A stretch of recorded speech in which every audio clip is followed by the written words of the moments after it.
Hello students, आज की video में हम आपसे बात करेंगे हमारे फर्स्ट चैप्टर एसएसटी के सेकंड पार्ट के हवाले से। जैसे कि लास्ट वीडियो में हमने डिस्कस किया था चंद्रगुप्त और उसकी ग्रैंडसन अशोका के हवाले से, जो कि इंडियन हिस्ट्री में दो अजीम लीडर्स के तौर पे समझे जाते थे। तो उसके बाद हमने आपको अशोका की ज़िंदगी के हवाले से ये भी बताया कि उसने अपनी सल्तनत के अख्ताम पर ये जाना कि ज़ोर, जबर, तशद्दुद, जुल्म, इस बुनियाद पर अपनी सल्तनत को, अपनी ताकत को बढ़ाना एक मुनासिब तरीका नहीं है। तो उसने फिर एक दूसरा रास्ता अपनाया जिसको कहते हैं कि प्यार, मोहब्बत और अमन के साथ रहना, भाईचारे के साथ रहना। इसको उसने अपना एक मोटिव बनाया और उसको लेकर उसने अपनी सल्तनत को, माशरे को आहिस्ता आहिस्ता वो अपनी इन टीचिंग्स को, इन तालीम को भी प्रमोट करते गए। अच्छा, अब हम बात करते हैं कल्चर और सोसाइटी के हवाले से कि मौर्यन सोसाइटी उस ज़माने में किस तरह के लोग वहाँ पे रहा करते थे। मौर्यन सोसाइटी में कुछ 7 कास्ट यानी कि 7 तरह के लोग मौजूद होते थे, जिसमें फ़िलासफ़र्स, फ़लसफ़ी, किसान, सिपाही, चरवाहा, और जिसमें कारीगर यानी कि जो स्किलफुल लोग होते हैं, जो किसी आर्ट को करना जानते हों, और इसके साथ मजिस्ट्रेट यानी कि जजेस, जो कि किसी भी सोसाइटी के अंदर लॉ को लागू करते हो, इन्फोर्स करते हों, और इसके साथ साथ कुछ वज़रा, मुशावरत, या इस तरह की चीज़ें। तो इस तरह के लोग उस ज़माने में मौजूद थे। तो क्योंकि अशोका ने ये जान लिया था कि अपने सोसाइटी, अपनी सल्तनत को जुल्म के तौर पे आगे बढ़ाना मुनासिब नहीं है, तो फिर उसने एजुकेशनल सिस्टम के हवाले से काम किया। उसने बहुत सारे एजुकेशनल सिस्टम्स बनाए, और यानी कि कुछ ऐसे सेंटर्स बनाए कि जिसमें वहाँ के लोग, यानी कि आप कह सकते हैं कुछ स्किल्स सीखा करते थे। और साथ ही साथ इसके अलावा कुछ टेक्निकल एजुकेशन के हवाले से भी उन्होंने इंस्टीट्यूट बनाए कि सिर्फ इंसान और वहाँ के लोग सिर्फ कारीगरी ही ना सीखें, बल्कि टेक्निकली चीज़ें भी। जैसे कि उस ज़माने में आर्ट को एक टेक्निकल एजुकेशन समझा जाता था, क्योंकि बहुत कम ऐसे लोग थे जो कि इन तमाम चीज़ों के हवाले से नॉलेज रखते थे।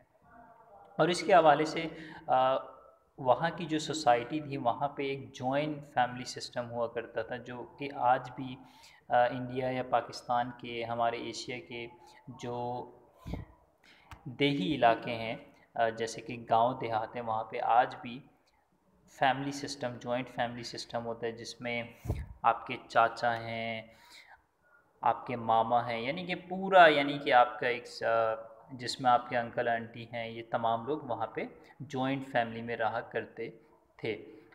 तो लेकिन आजकल ये सिस्टम आहिस्ता आहिस्ता करके ख़त्म होता चला जा रहा है।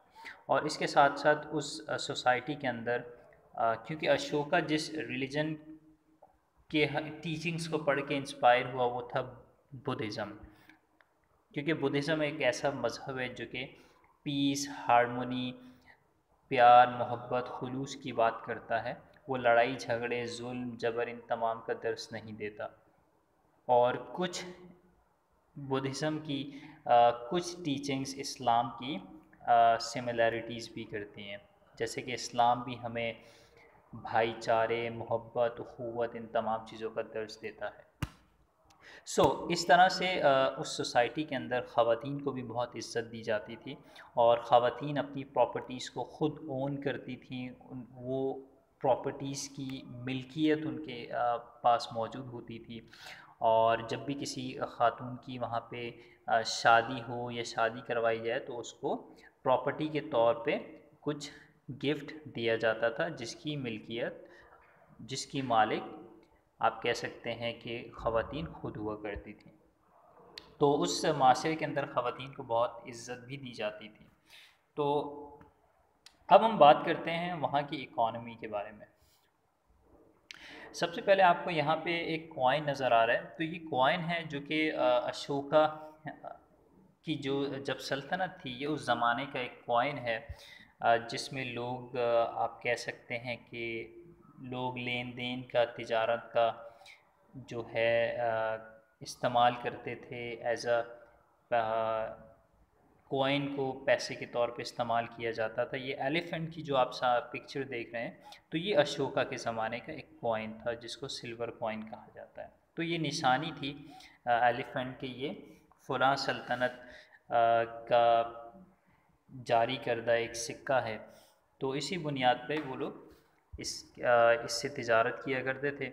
और साथ ही साथ उन्होंने अपनी इकॉनमी को, अपनी माइशत को मजबूत बनाने के लिए तिजारत का रास्ता देखा। तिजारत के साथ साथ उन्होंने एग्रीकल्चर देखा, जैसे कि प्लांटेशन है और वगैरह वगैरह, जो कि आज भी हमारे पंजाब या गांव इन शहरों या इस साइड पे जो भी एग्रीकल्चर वर्क होता है, इन तमाम चीज़ों की तिजारत स्टार्ट की। और तिजारत के लिए वो बहुत लंबे लंबे सफ़र तय किया करते थे, क्योंकि ख़रीदो फ़रोख्त किया करते थे। तो इसीलिए तो इसी तरह से इन तमाम चीज़ों से ही उन्होंने आहिस्ता आहिस्ता अपनी मईशत को मजबूत भी किया। इस तरह से मेहनत मुशक्क़त करने के बाद आहिस्ता आहिस्ता वो मौर्यन कैपिटल एक बहुत वसी पैमाने पर फैलता चला गया और उसको एक मज़बूत तरीन सल्तनत के तौर पे समझा जाता था। अब हम बात करते हैं कि एक वक्त ऐसा आया कि मौर्यन एम्पायर डिक्लाइन होना शुरू हुआ। मौर्यन एम्पायर की तनज़्ज़ुली का वक्त आया। वो वक्त जब था जब अशोका की मौत होती है। जब उसकी मौत होती है तो बहुत सारे स्टेट्स आपस में लड़ाई झगड़ा शुरू कर देते हैं अपनी अपनी हाकमियत को हासिल करने के लिए, यानी कि लड़ाई झगड़ा कायम कर देते हैं। और जो आप हर स्टेट का जो रूलर था वो खुद बादशाह बनने की खातिर लड़ाई झगड़े, फितना फसाद करवाया करते थे। तो इस चक्कर में मौर्य एम्पायर का जो एक ज़वाल था वो इन्हीं तमाम चीज़ों से हुआ कि जब लोगों ने आपस में लड़ाई झगड़े शुरू किए। फिर उसके बाद एक और सल्तनत आती है जिसको गुप्ता एम्पायर कहते हैं। और इस गुप्ता एम्पायर को जो रन करने वाला था वो चंद्रगुप्ता टू था। चंद्रगुप्ता टू क्योंकि चंद्रगुप्ता जो कि पहला एक हाकिम था इस सल्तनत को कायम करने वाला, तो ये भी उसी की फैमिली, उसी की नस्ल से ताल्लुक़ रखता था। तो चंद्रगुप्ता टू का जो दौर था उसको भी एक बहुत अच्छा,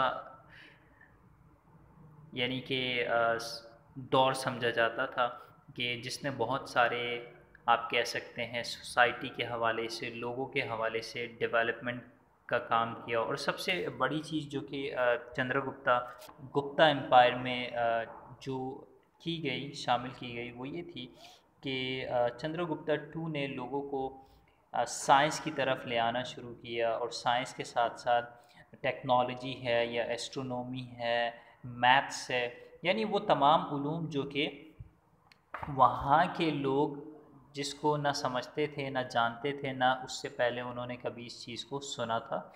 तो आहिस्ता आहिस्ता वो तमाम इल्म जो कि जिसे समझा जाता था, जो कि काफिर, यहूद व नसारा की जिनको मिल्कियत समझा जाता था, जो इसके आप कह सकते हैं इस फ़न के माहिर समझे जाते थे, तो उसने आहिस्ता आहिस्ता चंद्रगुप्ता टू ने ये तमाम उलूम भी अपने माशरे, अपने लोगों को सिखाने के लिए लोगों को दर्स दिया और लोगों में एक अवेयरनेस क्रिएट की। इसके साथ साथ लोगों के जो टैक्सेस थे उसकी वसूली भी शुरू की, ताकि उसको वसूल करके अपने माशरे पर यानी कि उसको डेवलप किया जा सके। जैसे कि टैक्सेस वसूल करने के बाद गवर्नमेंट रोड्स बनाती है, लोगों को मज़ीद फैसिलिटेट करती है। तो ये तमाम चीज़ें हुई।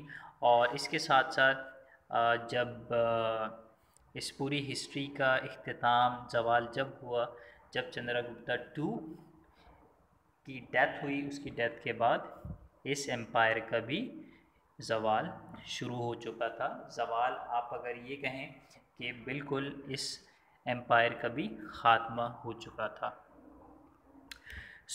ये थी आज की वीडियो जिसमें हमने चंद्रगुप्ता के बारे में डिस्कस किया और जिसमें गुप्ता एम्पायर था और मौर्यन एम्पायर भी था। मौर्यन एम्पायर जिसको चंद्रगुप्ता वन चला रहे थे, उसके बाद उनके पोते, उनके ग्रैंडसन जो कि जिनका नाम अशोका था, और उसके बाद इस एम्पायर का अख्तिताम हुआ। फिर उसके बाद एक दूसरा एम्पायर जिसको गुप्ता एम्पायर समझा जाता था, लेकिन मौर्यन एम्पायर को इंडियन हिस्ट्री के अंदर सबसे ज़्यादा अहमियत हासिल है। ये थी आज की वीडियो। इंशाल्लाह आप इसको पढ़िएगा, इस चैप्टर की रीडिंग कीजिएगा और जो भी आपको काम दिया जाए आप उसको लाजमी कीजिएगा। Thank you. अस्सलाम वालेकुम।